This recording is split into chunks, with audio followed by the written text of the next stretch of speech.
Welcome to HECTV's live interactive program that's part of St. Louis. The whole production is pulled together. It's going to be a steel bridge. On the American classic novel, The car that put America on wheels. Welcome to HECTV Live.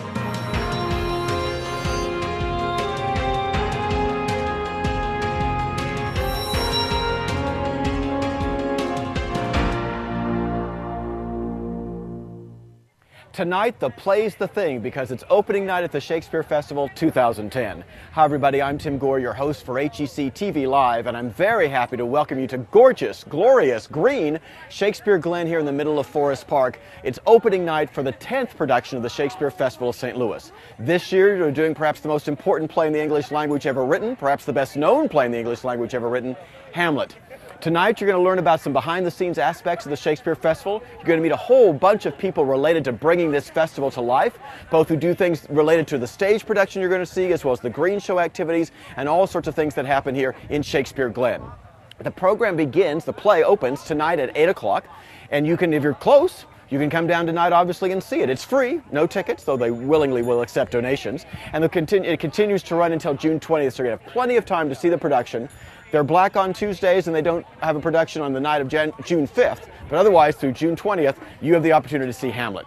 Tonight, we're really happy to be here live for the Shakespeare Festival. One of the things that's really intriguing about the Shakespeare Festival is that you can come, spread your blankets out, bring your own beverage of any kind that you want, have some food, have picnic, get food and drink here, and just have a great night with the family. But besides the play that starts at 8, there's all sorts of other things that happen as well. And one of the really cool things that happens is what's known as the Green Show. And we're now here with Robin Weatherall, who's the organizer of the Green Show and also the resident composer for the Shakespeare Festival. Robin, come on in and say hi.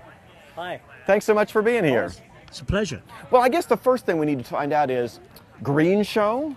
Well, because it's on the green. Aha! Yeah, it's on the grass, so therefore it's called a green show, and it's a tradition that goes back even to Shakespeare's time. Entertainment that happened before the actual production itself. And we have our mini play, which is a educational tour that's been going on for the last about 3 months. They visited over 100 schools and played to thousands of school kids, and they do a 50-minute version of the play. Oh. And then now tonight and every other night they will do it twice, but only 20 minutes. You can get the entire plot of the play and some of the great lines. Oh, wonderful. So Yeah. Hamlet in 20 minutes. Hamlet in 20 minutes. Now, it's not just the shortened version of the play, though. It's part of the Green Show. No, we have also musical acts. We have, tonight we have a great samba group, Joya, who will be playing. Then through the audience, we have Aleem Dance Company tonight, Oh. belly dancers. They'll be going around through the audience and entertaining all the guys, I guess, why the women look on jealously. And we also have Josh and Jeff. They're a juggler and clowns, and they'll be doing their shtick all over the place. Stealing food, balancing chairs, juggling, all that sort of thing. And so it's a fun time. And where do the people come from who are part of the Green Show? All over the bi-state area. So Yeah. we're talking about a combination of amateurs as well as equity actors, or what? Well, the actors are all equity. Okay. But in terms of the musical entertainment, it's pretty much all not amateurs, not the word. Non-unions probably. Okay, You know, right, they're although we obviously do have some musicians with brass groups that are union and some string groups as well. So, Now, besides being the Green Show organizer, you're also a resident composer. right. So that means you've composed original music for this production? Yes, I have. Yeah, and for the mini play actually. Oh, wonderful. Yeah. We'll talk a little bit about the Well- process of composing. Well, it's interesting. I've been doing it for many, many years. I worked for the Royal Shakespeare Company for close to 20 years in the 60s and 70s and learned my craft there. And it's interesting because especially when you're doing outdoors, because we never know until we come into the park exactly how entrances and exits are going to work. So I have to write scene change music that we record before we come into the park and then edit to fit. So I have to make all these edit points in the music I write. So it's a very different process than it would be for writing a song or music for a movie or something like that. Now, are you just doing music for scene changes, or there's also music that plays under scenes, set the mood, that kind of thing? Absolutely. And of course there are songs in most of Shakespeare's plays. This one is particularly rich because Ophelia, wrong mad woman. But Ophelia, of course, sings a whole lot of songs in the second half of the play, and as does the Gravedigger. So there are about 10 songs. Well, Play, unaccompanied. Well, talk a little bit about the process of writing the songs for Ophelia. I mean, are the lyrics already in the play yes, itself? yeah. And Yeah, so he's written the song, and are you creating a tune that would be appropriate for the time? That is well, depending on the production. But in this case, yes, we tried to write something that was Elizabethan in its context. It's unaccompanied. She doesn't carry a group of musicians around with her while she's going she crazy. doesn't pull something out of her pocket. Right. So, and then of course you have to know the range of the person playing the role. So you can't write those songs until such a time as welcome to the show. Such a time, when you know the range of the actress who's playing the role, and etc. So and then of course we changed them in rehearsal. As her character develops in rehearsal, we made some changes. She, the girl who plays the actress who plays Gimli, was very helpful in collaborating to make the songs work even better for her individually and her character. Well, very good. Yeah. Robin, thanks so much for being here. I hear the Green Show has started, so I'll let you go up and enjoy. Thanks so much.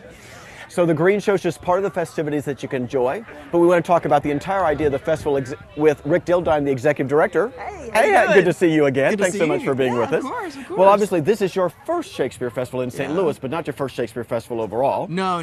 Give the audience a chance to meet you a little bit, Rick. Where do you come from and what brought you here? Well, I'm originally from Arkansas. Before this, I was in Chicago.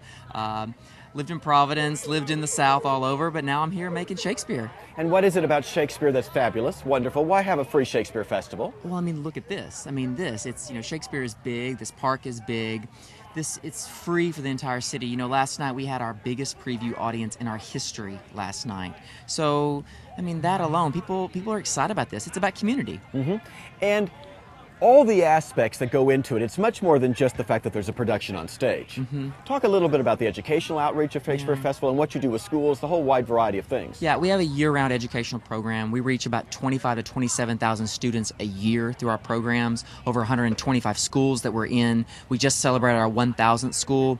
We have a 50-minute version of Hamlet that we take throughout the schools, throughout the region. We have other programs, after school, in-school programs where we're putting Shakespeare teachers in the schools, and the kids are making plays. They're taking Shakespeare. Some of them are writing plays from Shakespeare text. It's an amazing program we have, far-reaching. And let's talk about this production of Hamlet, 10th year, biggest play perhaps ever written in the English language. Kind of seems like the right thing to do. Yeah, a little scary, A little scary too, right? So talk about the decision process for selecting Hamlet as the 10th production and then how you chose to stage it the way you did, because you're being true to the nature of the original play, right? Yeah. The board, the founders, they said, if we make it to 10 years, that's when we're going to do Hamlet. So they had set this course to this moment. And when we decided to do Hamlet, we wanted to keep it very simple. We wanted to make it a very simple play. So you see the set and you see the time period. It's set in 1600 Denmark. There's no high concept or some, contemporary time period. It's a very simple play about a family who's dealing with a very big situation. Let's talk a little bit about the plot. Hopefully a lot of our audience is aware, but Hamlet's not happy. He's an unhappy camper, to say the least, because his father has just died, and he doesn't become the king. His uncle Claudius becomes the king, and all of a sudden a ghost appears to some friends of Hamlet, and they say, looks like your dad, Hamlet. Take the audience, what happens? Right. This ghost appears to Hamlet and says, listen, this is not as you see it. I was murdered. And then Hamlet sets forth a series of actions to reveal his father's murderer, who was his uncle, who was having an affair with his mother, and set up this murder to kill off the king, marry what would have been his sister-in-law, wed her within 6 weeks of the funeral, and has now become king. So what we see is, of course, a series of actions of Hamlet trying to reveal that murder and deal with for himself, well, what is fate, what is death, should I act fast? Should I act slowly? What do I do? I mean, he's working through these things, and people say, is he mad? Is he crazy? What is that? For me, I think he's a very smart guy, and he's trying to figure out how do I revenge my father's death, and make sure that everybody understands why I'm avenging my father's death. I mean, it's not that he can. Everybody needs to know that Claudius has done the deed, not just that Hamlet thinks he has. Right, absolutely. So to some people it would be like, gosh, that sounds like a plot of a soap opera. Surely Days of Our Lives have done that before. But What makes Shakespeare Shakespeare? Why do I care so much? The language, you know? Language. Well, I mean, I think that's what it is. It is about the language. You know, people ask me all the time, why are you so crazy about Shakespeare? Why do you support this? And it is about the language. I mean, Shakespeare gave over 2,000 words to the English language that he created himself. Without language, we don't have ideas. And without ideas, we don't have justice and morality and ethics. Shakespeare gives us that. Now, a lot of people would say, but Shakespeare, you know, that's the stuff I had to read back in high school. Yeah. I couldn't really make it through Shakespeare. Talk about the accessibility of Shakespeare, really. Yeah. We were talking today with Jim Butts, who plays Hamlet, and talked about how he feels how very accessible this play is. The production we're doing is extremely simple, and what I mean by that is we're just focusing on the story and the relationship. These are very simple relationships: a father and son, a son and his mother, a guy and his girlfriend. Mm-hmm. I mean, these are very simple relationships that we know, and we've tried to focus on that in this production. Let's talk about the scale that goes on here, because there's a lot of people who bring this to life. Yeah. Sound designers, the director. How many people are we dealing with here, and what's the wide variety of tasks that get taken care of? At our peak, which is pretty much this week, there are 100 people on payroll for this production. You're looking at 18 actors. There are 6 full-time staff members, and the rest are seasonal technicians, designers, crew people. It's a big production. We spent a year working on this show, and I'm already working on next summer's show.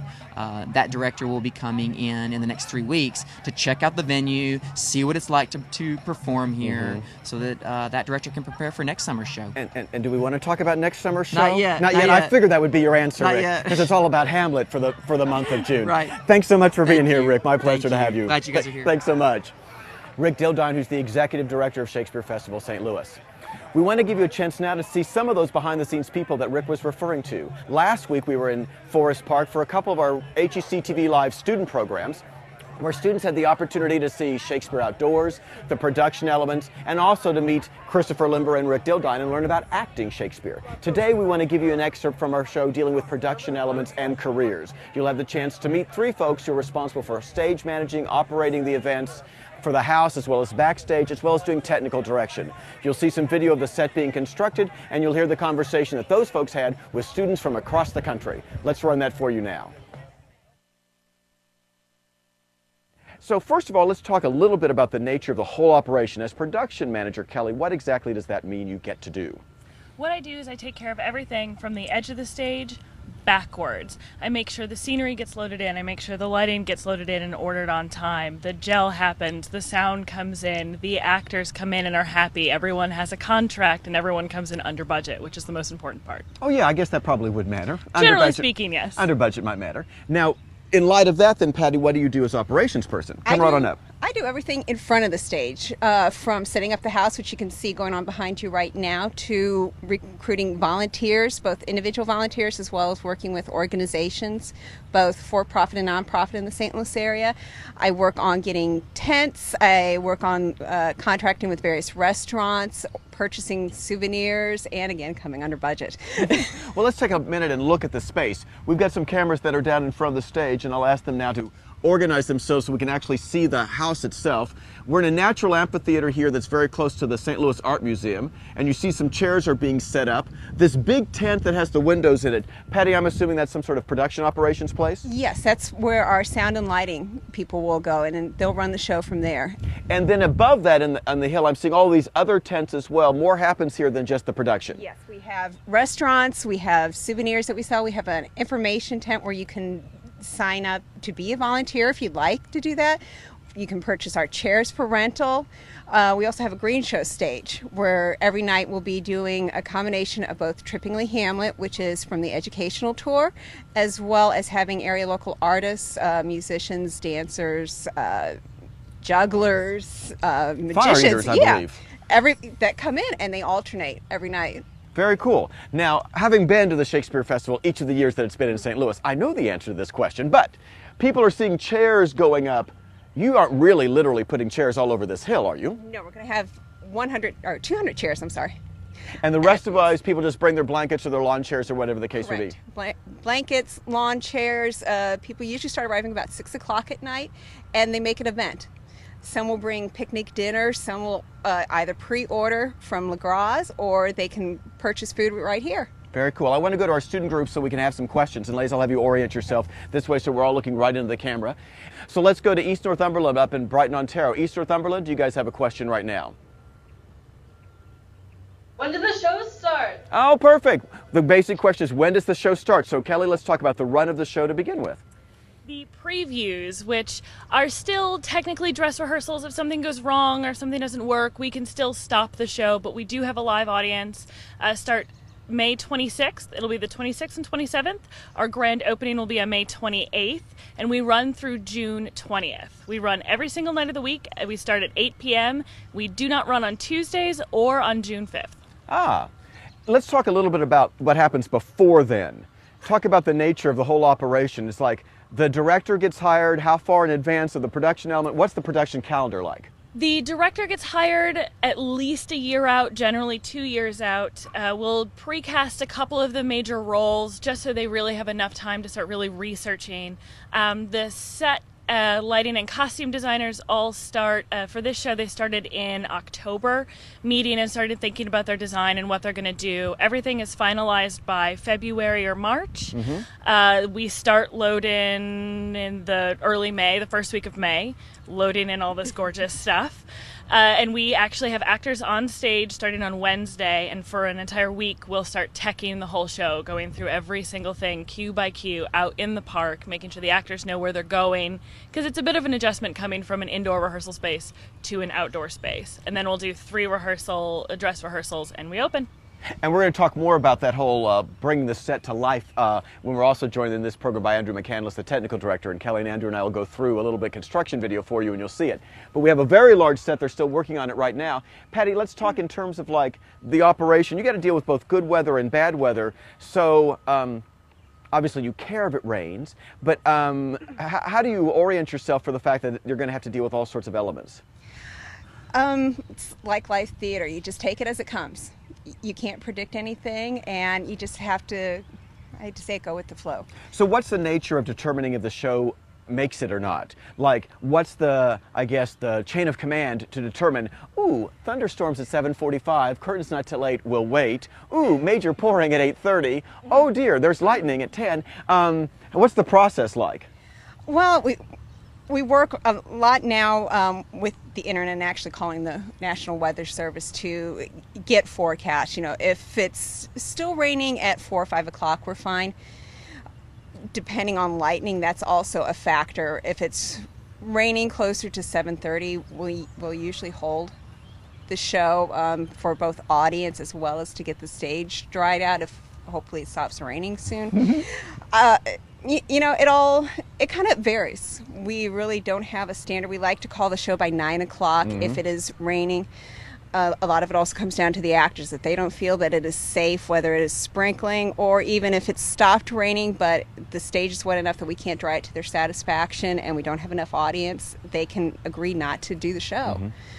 You know, and when it comes to rain, we take into consider both the audience as well as the actors. We want everybody to be safe and have an enjoyable time here. Well, obviously we're dealing with a show where sword fights are a part of it, so I guess safety would really matter. Indeed, that's very correct. There's a lot of sword fighting, there's a lot of pushing people around, and there's 2 levels with not a whole lot of railing for them, so we have to make sure they're absolutely safe.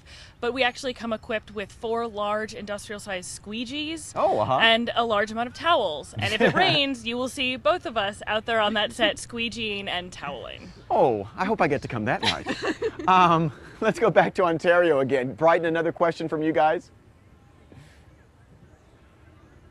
Do the show at night so that you can, like, have lighting, or do you ever do it in the day? What do you do for lighting in the day? Oh, that's very good. The shows happen at night. Curtain time is 8 o'clock, but obviously light changes. The question is about light and how you do it. We can show you on camera the light towers that you'll be able to see here. But so Kelly, let's talk about that, because at 8 o'clock the sun hasn't set yet. That's correct. I was actually the assistant lighting designer in 2007, so I'm all too familiar with this. When we start, it's still light outside. So we have a farmer's almanac of when the sun sets every night, and what we do is we actually light to the darkest it'll ever be. Okay. So it's a lot of guesswork involved. You know, we start at 8 o'clock and we start teching. Well, it's light now, but at the end of the summer, it won't be light anymore. So there's a lot of guessing involved with it. But it doesn't start until about 9 o'clock, until the lighting really reads on stage, and then it's beautiful. And since very near the beginning of the play is obviously when the ghost of Hamlet's father arrives, and people like to think of that as, you know, smoke and fog and mirrors and all that good stuff. But he's going to be pretty brightly lit here at 8:15 at night. He sure is. So, like, is it just like there's the ghost and he's there, or something else done in terms of the production elements for this production to give us a sense that he's a spectral figure? Well, we get to rely a lot on costumes for that this year. Instead of making it all beautiful with lighting, which is generally how it's done, it'll be done through a really ornate costuming, which will be very, very different from all the other characters, which will instantly set him apart. Plus the way he's acting and the way he's carrying himself and the way he's moving will also set him apart from the rest of the cast. Very cool. Let's go back to Holt. Holt High School, come in and join us. A question you guys have right now. In the play, it says she drowns. How do you make that happen? Oh, in the outdoor excellent. theater? The drowning outdoors. So, talk about Ophelia. Well, luckily, I suppose, Ophelia actually drowns Off stage. Isn't that convenient? Thank you, Shakespeare, for writing that so well for us. We do have to deal, however, with her grave scene. So actually today, our technical director is building the grave. She'll actually be lowered into the stage. We do have a trap for her to sort of sneak away. She'll be lowered in, and different rocks will go on top to create her grave. Oh, very cool. I guess I can't miss this moment. Andrew, could you come down and join us right now since we're talking about Ophelia's grave? This might be a perfect segue to bring you in. And Andrew, I'll just have you join me on this side. Oh, don't worry, walk right in front. That's good. They're going to get to see you anyway. Thanks so much for being here, Andrew. Certainly. So the question dealt with Ophelia, and I've just learned the fact that you're actually going to be building her grave and she gets lowered down into it. So as we look at the set back here, and we've got other cameras that can show the set, where is that part of the play being performed, and how do you create that effect that we're being lowered? Well, it's in the it's in the middle level, next to the vacuum cleaner there. Okay. And what happens is there are three pieces that actually come out of there, and then we've got a platform underneath. And then there are going to be actors who actually lower her down into there on top of a small piece of wood that has straps attached to it. So in essence, you've got like a trap door that's working. We've actually got three trap doors that are all interconnected. Very cool, very cool. Great question, Holt. Let's go back to you, Holt, for another question. Is there a green room where actors can hear and see the show while they wait? Oh, now that's a really interesting question, because obviously you guys have a theater there at Holt High School and you're used to having a green room and being inside. So Kelly, how do the actors deal with that? Do you have cameras that tell them where the shows is? Do they hear it? Are they sitting in trailers back there? We have trailers. Okay. We have large trailers, which Patty actually ordered for us. They're air-conditioned. They also serve as the dressing room and costume storage and prop storage, so it's a little tight back there. We do have a very large sound system, and they all have body mics throughout the whole show, so they can hear from backstage what's going on all the time. They can't see, but they know the show well enough that all they have to do is hear the line and they'll be on stage. Very cool. Now, Patty, I know you need to leave us fairly soon because you're dealing with all sorts of house stuff here, but I want to have the kids have a chance to, how did you get involved in this career? Were you a theater major yourself, or did you kind of like fall into that because, I don't know, once you were a famous chef and now you've decided to be an operations manager for theater? Well, I've been working in theater and dance classes and art since I was 3-4 years old, and I actually majored in theater in college. I have a bachelor's in theater design and production and a master's in arts management, and I just kind of stumbled across this job. I interviewed for another position and they brought me in and offered me this one. So what's the difference between, like, in terms of daily operations, in terms of doing this kind of front of house job versus theater design, that kind of thing? This is a lot more public. You're dealing with the public on a much bigger scale than when you're dealing with just designing a production, or as I do a lot of stage management in town. And in that case, I'm dealing more with just actors and the technical side of it than with the public. And how large a house are we going to get out here on a typical night? How many people will be sitting on the hill? Depending on the day of the week, it runs from, I think the smallest house I've seen is about 850 up to about 2,500. Wow. And so currently, you're in the process, I see the chairs going up, but I also see lighting. You're going to actually use the lighting, I guess, to help us in the dark? To create aisles, yes. To create aisles for us? You're seeing solar lights laid out, and they will be put into the ground, and they will outline where the public should go. They're going to create the aisles, For Very both cool. for both the public as well as actors, because we will have entrances and exits through the house. Very cool. Patty, thanks so much for you. joining us. We really appreciate it. So if you end up with more questions for Patty, don't worry, I'll just ask them of Kelly instead as we talk about that. Let's go back up to Canada. Another question from Brighton. Yeah. How do the actors memorize their lines? Is there a different strategy for memorizing Shakespearean? Oh, that's an interesting question. That's an acting question. Have you noticed any difference in terms of strategies for actors memorizing their lines? You know, with this particular cast, I've noticed a lot more of them rehearsing outside of their actual rehearsal schedule. By the time they all got cast about a month before we started rehearsal, and that's when they got their script. And most of them came in pretty much off book, pretty much knowing their lines. But I've never noticed, doing other different kinds of plays other than Shakespeare, so many people getting together after rehearsal and running lines. And we also have a very excellent voice and text coach, which will take them aside and really work on their diction and the pronunciation and the meanings and everything. So we do have a special trainer just to work with the voice and text of Shakespeare. Oh, very cool. Another question from Canada?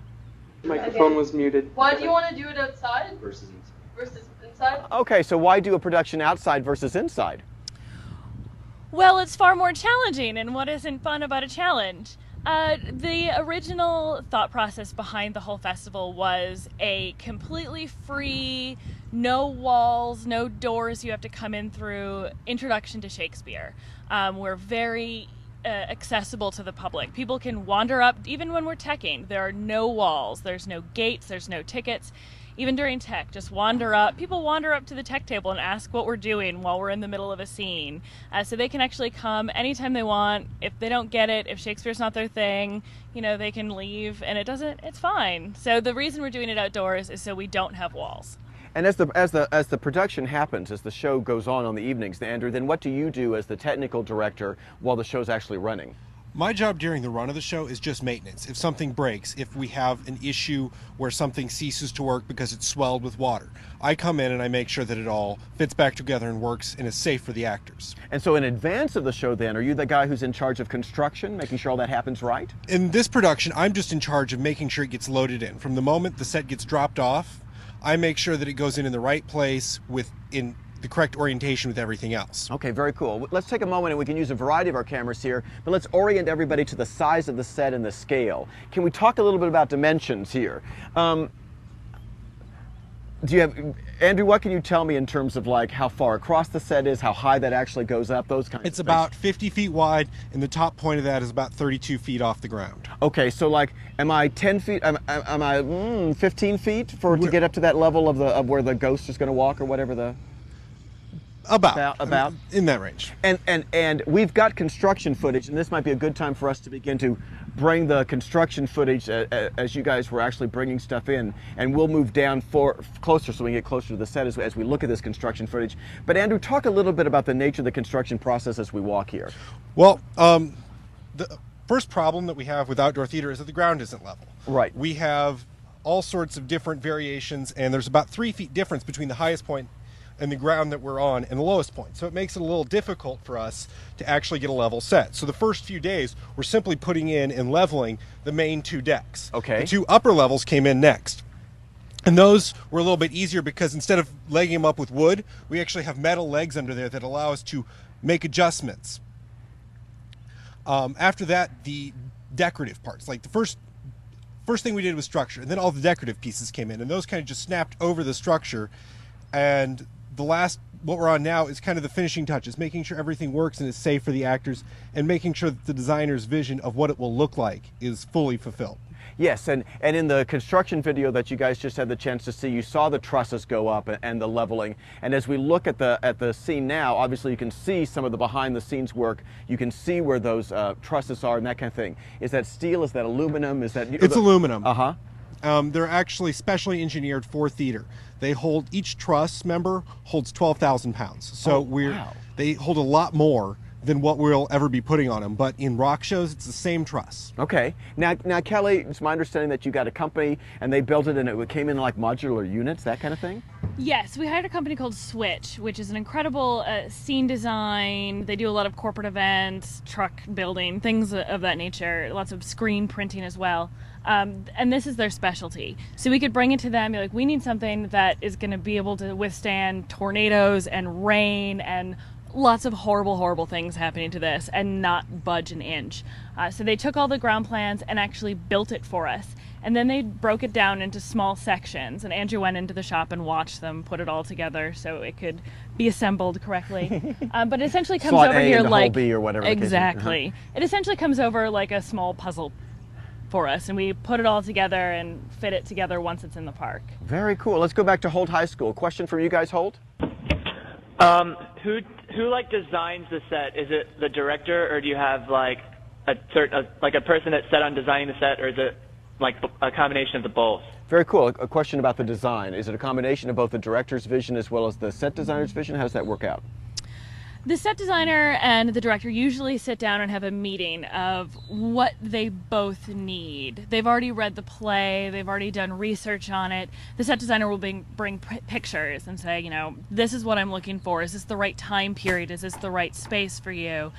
And they'll start from different pieces of art and research and sort of talk from there. And of course, the director needs enough entrances and exits and levels to make it interesting for the audience. So it is a very collaborative process. Because obviously we couldn't do the grave scene if we didn't have levels for sure. It wouldn't make sense for the ghost to be walking up on the ramparts if we didn't have the levels for that. And would I be right or wrong in assuming that the area up on top, that level that looks very much like a chapel, so to speak, as obviously Gothic architecture, is that where we would find Claudius praying, where Hamlet decides he's not going to kill him? Or do you know, Kelly, where that scene's staged? You know, I've seen run-throughs many, many times. It's very difficult. They actually tape out on the floor all the different levels. Because you haven't been out here, obviously. Right, sitting down and watching is very difficult. But I actually believe it's played all the way downstage. Oh, very cool. I could be wrong. Now, the set itself, in case you guys don't know, obviously Hamlet's set in 16th century Denmark, and you guys made the choice that we were going to be very realistic to the time period. Yes. And the director made that choice, just so you guys know. Let's go back to Holt for another question. How do you deal with entering and exiting the stage?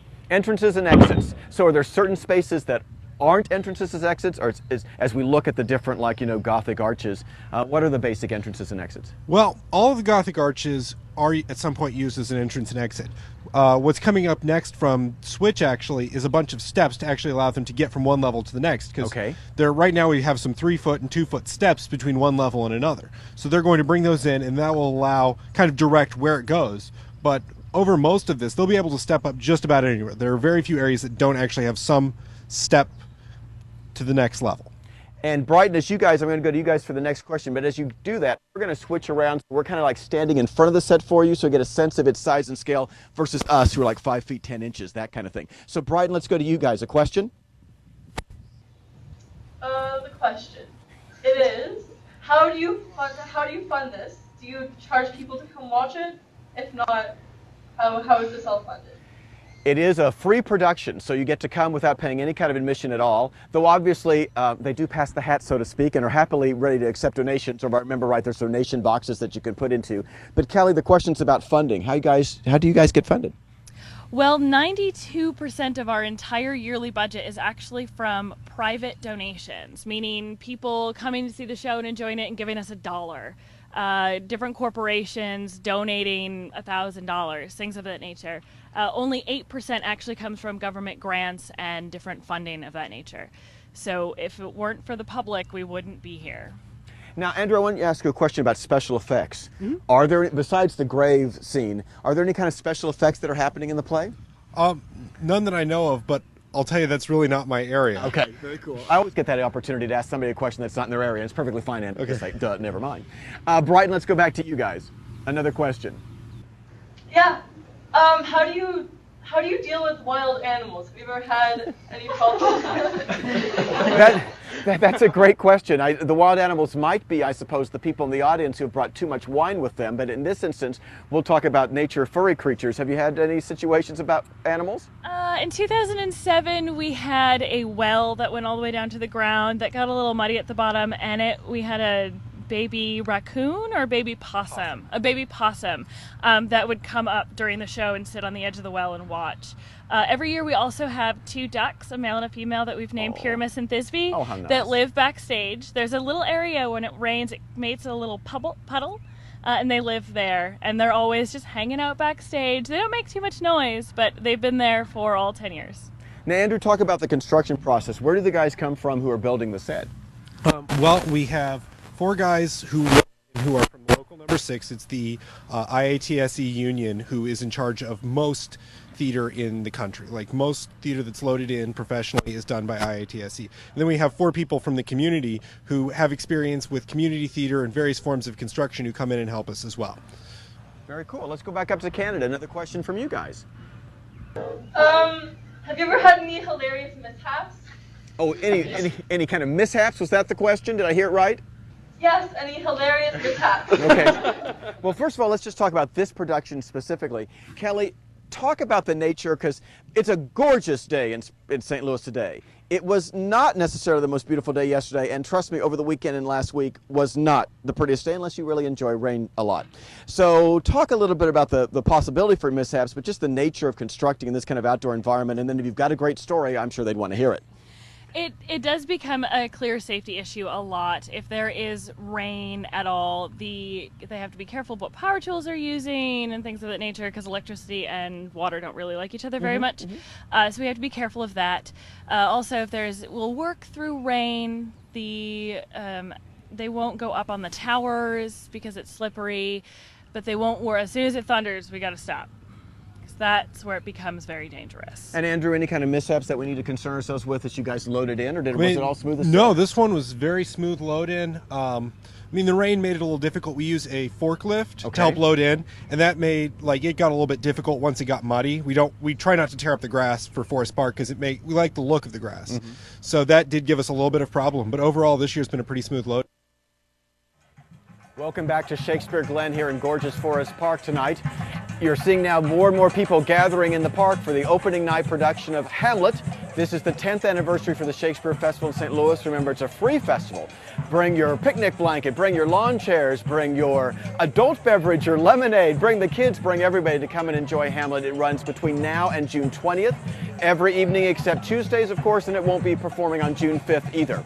We're going to have the chance now to meet the director of the production of Hamlet. Bruce Longworth is going to join us. I'll invite Bruce to come right on in and say hello. Hey. Hi, Bruce. Thanks so much for being with us tonight. My pleasure. Thank you for having me. Well, first and foremost, I guess, let's let the audience in St. Louis have a chance to know about you, Bruce Longworth, director. How'd you get involved in the directing game, as it were? I was approached about a year ago by the board and was just happy to say yes. I'm a native St. Louisan, or at least I call myself that. I've lived here about 25 years. I teach at Webster University. I had the performance programs in the Conservatory of Theater Arts there. So I've had a lot of years with the conservatory and the rep and theaters around town. This has been a joy. Let's talk about the unique challenges of doing it outdoors. Is this the first outdoor production you've directed? I would assume not. No, I've directed outdoors before, but this is big. Yes, it is big. Talk a little bit about that. It's huge. You really have to begin from, you have to conceive the show for the venue. Okay. And so we began by saying that we're in a very big place. So how do we want to set the play? What do we want it to look like? We want it to be able to translate into a park of this size. So that's what we've tried to do, and I think that we've done a good job. Well, take us into your mind a little bit as you worked with the light designers, the set designers. How did you go about deciding that this is what you wanted to end up with, et cetera? The play was written in about 1600, and I decided that I wanted to keep the play set in the time in which it was written. It's a large venue. I wanted it to be spectacle-based. The costumes in 1600 a little bit more fancy than what you and I are wearing today. Probably so. If we go up on stage, no one's going to look at us twice. But the stuff you'll see the actors wearing translates 100 yards back to the top of the bowl. Oh, very cool. So talk about where the cast comes from. How do you go about the casting process? We've got a company of 18, 12 are from out of town. 6 are from out of town, 12 are local. We began with local auditions in December, had a few more local auditions in January, traveled to New York in January and did casting there, came back and made offers and put the cast together. And the rehearsal process began actually in St. Louis, about a month ago? April 27th. And obviously you're not rehearsing outdoors here. You know, we were lucky. Our show was in good shape. We had rehearsal time allotted during the afternoons in the park, but we were able to avoid that because, as you know, the temperatures last week were pretty hot. Yes. Now, we were here in the evenings, but it was we were lucky with all the rain that came through last week. We lost about 3 hours on Wednesday night, which was our first night in the park, and we were able to work around every other day and managed to avoid the rain. Well, and we're going to avoid rain, I understand, for the whole month of June, at least in the evening hours. You know, that's what I've been told too. That's right. That's right. I believe all those little prophets. There's all sorts of little prophets in Shakespeare plays. Surely that's what the seers and sibyls are saying. I hope that's what they're saying.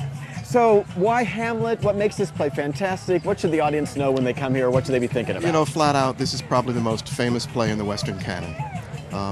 It's a fabulous story. It's a story with murder and ambition and guilt and infidelity. It's very human stuff. It's like a telenovela or an evening primetime soap opera. So it's an interesting story. It's an easy to follow story. So it's a good thing. And do I need to know anything about Shakespeare before I come? Do I need to be worried about a lot of people, their high school experience with Shakespeare might not have been the best, they think. Right. I don't think you need to know a thing. Now, you may not understand the meaning of everything that is said, but I wouldn't worry about it. You get the story, you get the majority of the meaning. I suspect that the theater audiences in 1600, not every person in that audience understood every word that was said. I mean, if you take into account that Shakespeare invented 5,000 or 6,000 words, certainly there were words that were new to that audience. So no, you don't have to come into the bowl here, worried about what you're not going to understand or that you're not going to be smart enough to follow it. What you bring into the Shakespeare Glen is just good enough. Come and have a good time. And tonight, you're not backstage, you're just sitting right here in the audience, right? I'm having a good time, yeah. You're just going to have a good time? That's right. And are you planning on coming every night, or is the job done now as director? You just pop in every once in a while? To all intents and purposes, the job is done. But because I'm local, I like the show, I like the company, I'll come back. Well, good. Yeah. We thanks so much, Bruce, for being with us tonight. Thank you very much. That's Bruce Longworth, who's the director of this production of Hamlet. Remember, this is the 10th anniversary season of Hamlet in the Shakespeare Festival, and we're looking forward to you guys coming down live one of these nights between now and June 20th. We're going to meet Jim Burwinkle now, who's the designer of the set that you're seeing behind me. Jim, thanks so much for being here. Thanks for having me. Well, let's first of all talk about what we're looking at. In case the audience doesn't know the setting for the play, we're talking about Elsinore Castle. It's Elsinore Castle. In the script, what we're really looking at is not Elsinore Castle. We're looking at English Gothic, later Renaissance Gothic. The Gothic went all the way into the Renaissance in England in particular. So Elsinore is really Baroque. And Elsinore Castle was actually renovated right around when we set the play in 1600. And it looked way too clean and way too nice and way too Italian. So we kind of settled back into England, and I think I researched half the castles in the British Isles to come up with the bits and pieces to put together for this. Well, talk a little bit about the process of designing the set, because you've got to think artistically as well as very practically and logistically. Entrances, exits, as well as, what you want the look to be, I assume. Theoretically, yeah. I mean, you start with an idea of where you want things to happen, how you want the mood to be projected for the audience, and then you can start bringing the practical details of I'm in the middle of a park into it, which is a lot different than being inside a theater, and trying to establish how actors approach the stage, get on and off, and all those technical details. I mean, that comes. You really want to kind of establish the mood and what you're projecting to the audience first thing.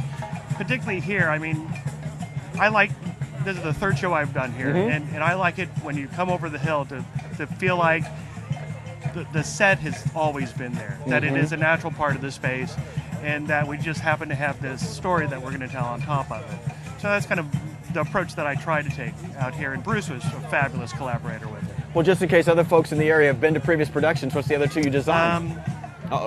Memory. Julius Caesar, which I think was 2005 or 2006, and Much Ado About Nothing. And that was the following year.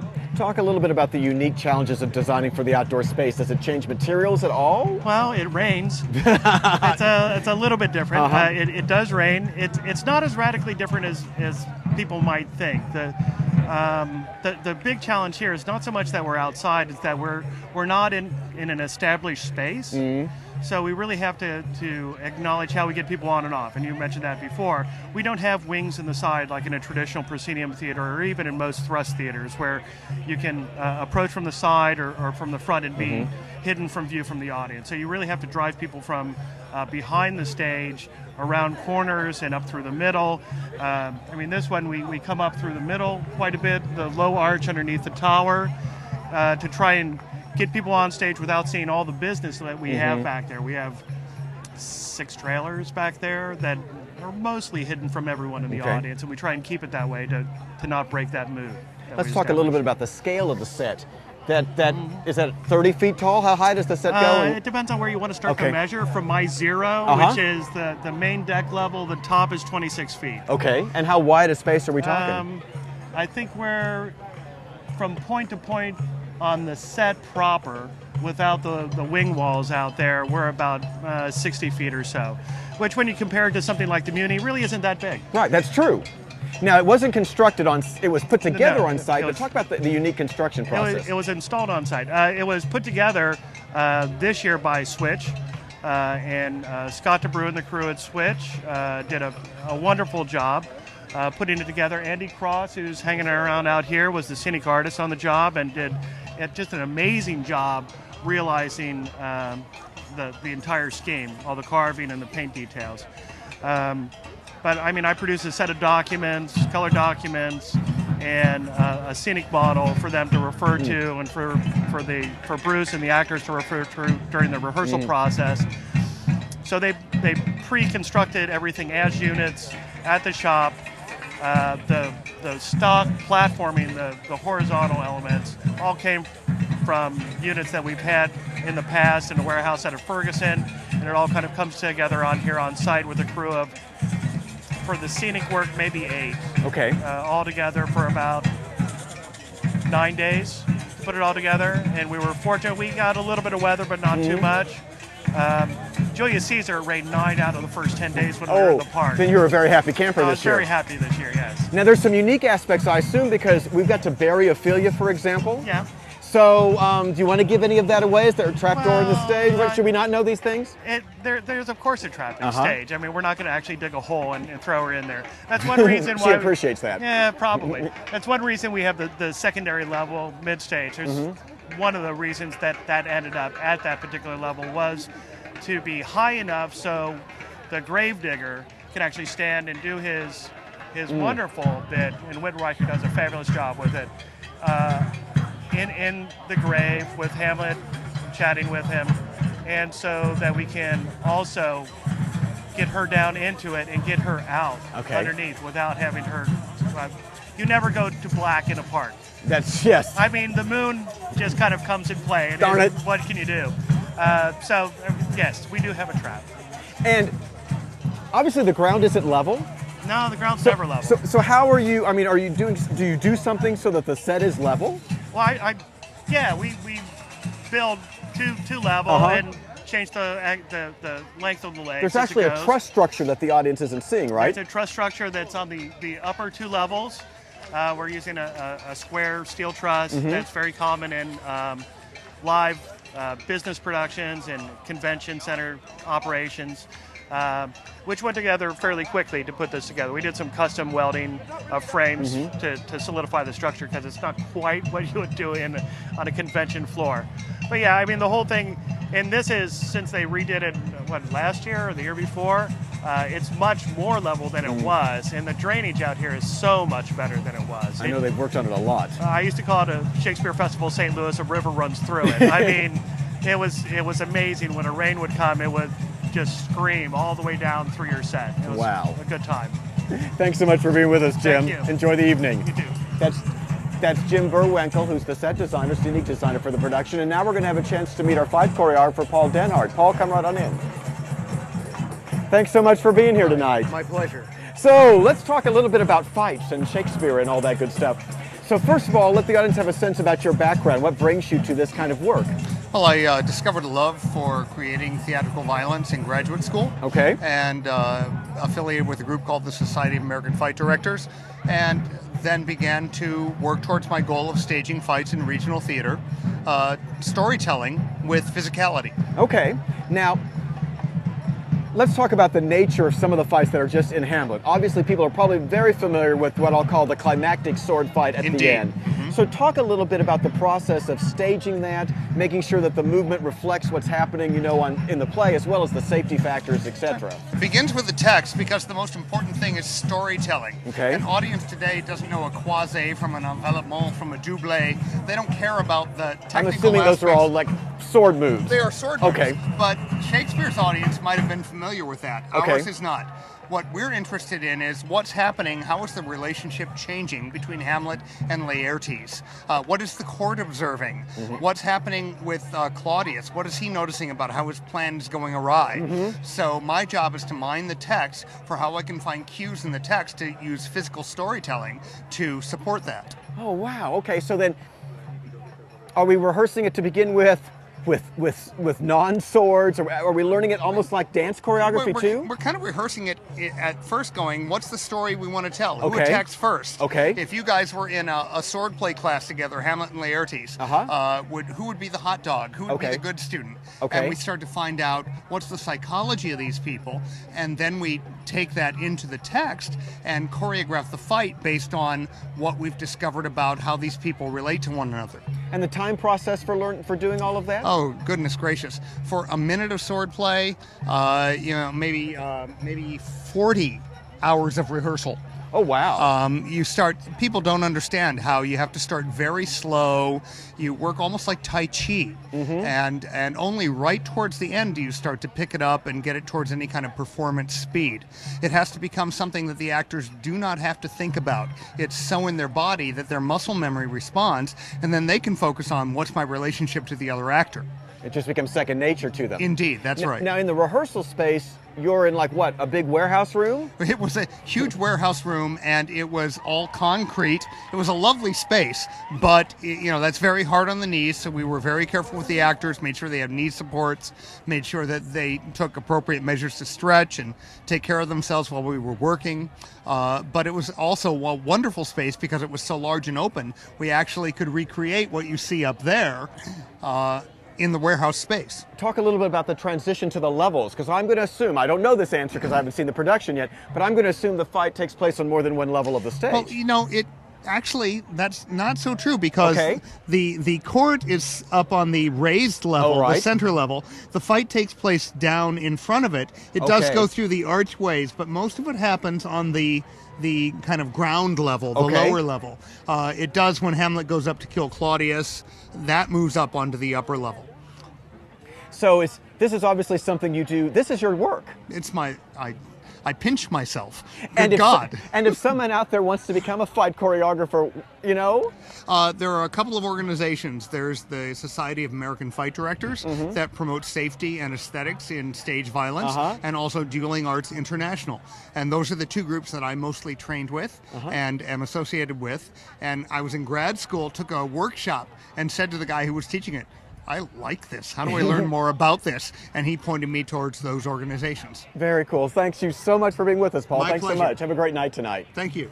That's Paul Denhart, the fight choreographer for this production of Hamlet. As we mentioned earlier in the evening, there's all sorts of other things that are going on tonight besides the production of Hamlet that's going to happen at 8, and that includes the Green Show. We had the opportunity to do a little bit of filming of the Green Show previously, and here you actually get an excerpt of a performance from Joya, which is a group that's performing tonight for the audience. The Green Show includes a 20-minute mini production of Hamlet, where you get the entire show in 20 minutes.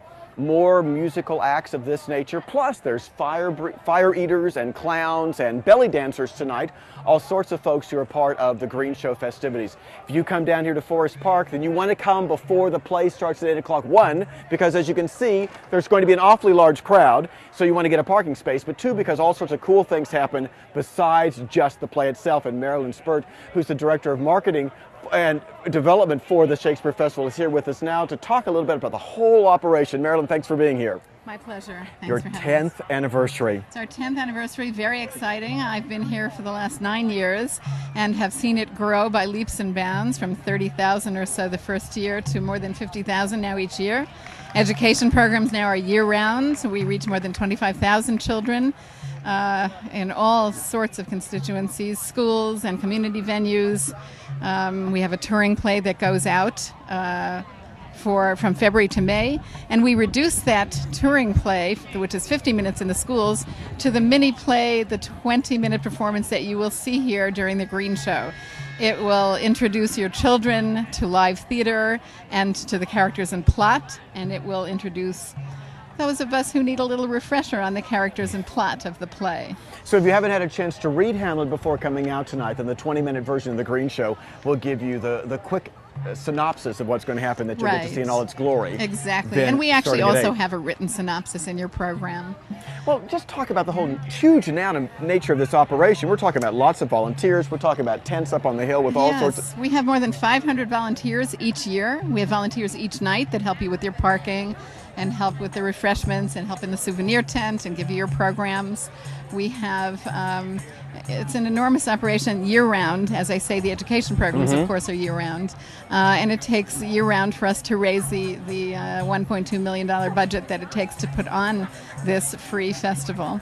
Let's talk a little bit about the corporate sponsors, because it's Sure. free for the public. Naturally, you'll be glad to accept donations. Absolutely. Actually, Wells Fargo Advisors has a $40,000 challenge match that they would like the public to match at the festival this year. So we're very excited in other about words, that. if the public ends up donating $40,000, Wells Fargo's going to give $40,000 as well? They will match dollar for dollar. Fantastic. Yeah. What's the exciting thing about bringing Shakespeare to the public? Why have such a public festival? Well, you know what? The exciting thing, first of all, is Shakespeare. It's classic theater. And Shakespeare, we quote Shakespeare every day. So Shakespeare introduced 2,000 to 3,000 words into the English language, and people quote him every day.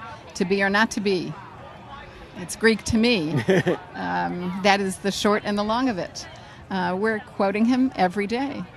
So, and I think people don't realize that they're quoting him every day. And Shakespeare was meant not just to be read, but to be seen and enjoyed in terms of the play form. And this gives everybody, from small children to seniors, families, an opportunity to come to the park in this beautiful park. And I should say that we've also done a lot of improvements to the it's park. a gorgeous space. Last year we ran a capital campaign. We're very excited that we now have permanent drainage, so that when it rains, there's no river running through the center. Yeah, Jim Berwinkle talked to us about that as well. Right. We have we have permanent electricity. We don't have to bring generators in. We have planted 80 new trees, and it's just a lovely place to be, not only during Shakespeare Festival time, but it's an amenity for generations for the future of St. Louis. Marilyn, thanks so much for being here tonight. My pleasure. Enjoy the run of the show. Thanks so much. That's Marilyn Spurt, the Director of Development and Marketing for the Shakespeare Festival. And of course, the Shakespeare Festival happens because all sorts of people want to come and see the production. And we're going to meet some of the folks now who are not necessarily here for their first time. And I'm here with Geraldine and Galen and Dara. Am I saying that correctly? You're Dara. Very good. This is actually Kathy. Oh, hi, Kathy. So, so this is not your first time coming, my understanding. No, it's not. It's about our 9th. My gosh. So, as in, do you remember what your first production was? No, actually I don't. I know we got rained out of Macbeth. Okay. And why come? What makes it a fun thing to do? Why come? Well, St. Louis has a strong history of lyricism. We have Tennessee Williams. We have William S. Burroughs, Kate Chopin, even Ernest Hemingway, who wasn't from St. Louis, married St. Louis women. And most people don't realize this, but T.S. Eliot was born in St. Louis. That's they think correct. of it as being English. So, and then our great musicians, from Nelly to Miles Davis, Chuck Berry, lyricism, St. Louis, the Bard. It goes like ham and eggs. Very cool. I'll let you switch this way. We'll let the ladies get in. Are you excited about the production of Hamlet? Very much. Are you familiar with the play? Somewhat. Somewhat. You remember reading it back in high school English, perhaps? And I remember, some of the lines. Oh, very good. But yes. Pardon me? I read about it in the paper last Sunday. And so, have you had the chance to enjoy the fire breathers and everything as well? Yes. Yeah, it's great. And this is my first time. Oh, is it really? Yes. Well, then welcome to St. Louis Thank and welcome you. to the Shakespeare Festival. Thank So you. glad that you're here. It's We'll have a great night. Thank Have a you. great night. Thanks so much for joining us. Have an absolutely great night. So, of course, it's all about the audience coming here to the Shakespeare Festival. And right now I'm being... Hello, welcome. Hello, Hi. Barbara Fraser. Oh, Barbara, hi. Nice to meet you. How are you doing It's this evening? Great to be here. Thank you. Yes, you're on the County Council, Yes, if I recall am. correctly, Barbara. And this is a great opportunity for people from all over the metro region to pull together and to watch something that's just going to be fabulous. Isn't it a fantastic... Thank you so much for being here tonight. Well, thanks so much for coming and saying hello. It's just the venue is amazing. The weather is great. Thanks. And It is everybody great. should keep coming between now and June 20th, right? Absolutely. Yes, it's a great opportunity for everybody in the community to be part of a community. Thank you very much, Barbara. Thank you so much. Thank Great you so opportunity. much. Thank you. That's Barbara Fraser, who's the chair of our county council, St. Louis County government. So as you can see, it's a whole wide variety of people who join us here at the Shakespeare Festival every year. Remember, it runs between now and June 20th. It's dark on Tuesdays and it won't run on Saturday, June 5, but you can come out. The play begins at 8 o'clock, but you can bring your blanket out well in advance of that, enjoy the green show, enjoy the fire breathers, enjoy the belly dancers and the whole experience. As always, it's a real pleasure for HEC TV Live to be on site for another cultural event in St. Louis. We look forward to you coming between now and June 20th and enjoying Shakespeare Festival in the park. For us, it's been a glorious night where the play is the thing from Shakespeare Glen. Good night, everybody, from Forest Park.